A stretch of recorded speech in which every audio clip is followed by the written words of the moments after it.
24 घंटे के अंदर ईरान खुद को परमाणु पावर घोषित करेगा या 24 घंटे के अंदर इजराइल करेगा ईरान पर हमला।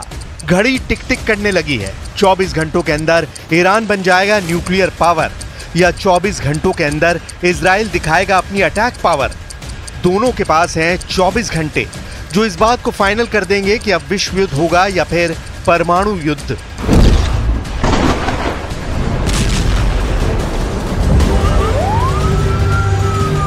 ईरान और इजराइल की टक्कर में पूरी दुनिया फंस चुकी है और अब एक फैसला इस युद्ध को एक झटके में अंजाम तक पहुंचा सकता है। लेकिन वो फैसला ऐसा होगा जिसमें पूरी दुनिया के जल जाने का खतरा है।